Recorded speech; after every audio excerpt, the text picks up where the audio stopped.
Alright guys, now you guys haven't heard from me in a while. Still haven't given up on Grandma Sundance, the old Plymouth Sundance here. So I just figured I'd give you an update video on a few things. Having some physical health issues, not mental health, but physical.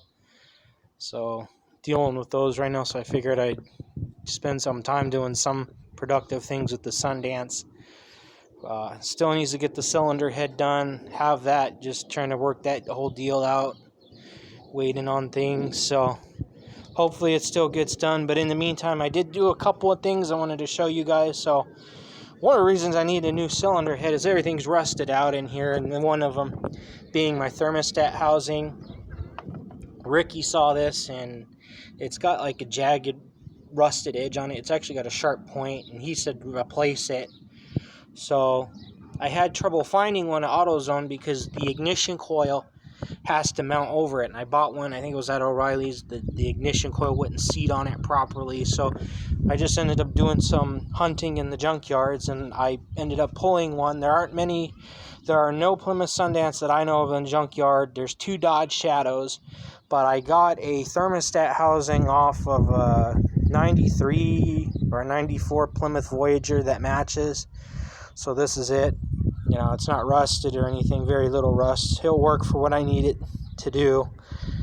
I just took a wire brush, some brake cleaner, cleaned off as much of the matting, the gasket material, everything. So I got that.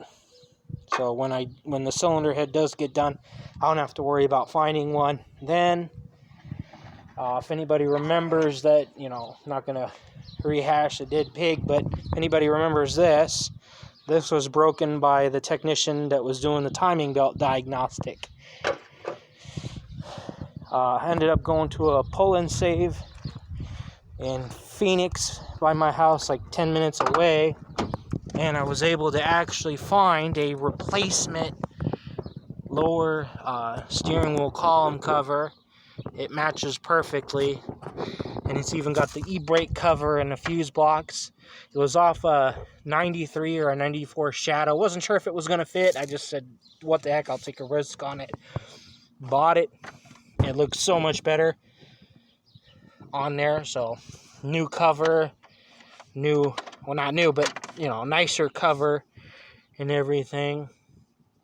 Car still needs a lot of interior stuff, but I also got some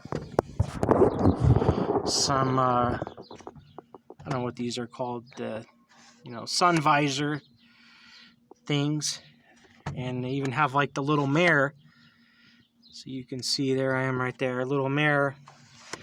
These ones actually came off a Plymouth Voyager. I just thought because they had the mirrors and everything, and they are Chrysler, why not put them on there? They look better. Plus, I don't have to worry about the sun getting in my eyes. So I just figured, why not put them in? Just to make the visor look better. But unfortunately, the cars that I did see, I need to get a panel for the side.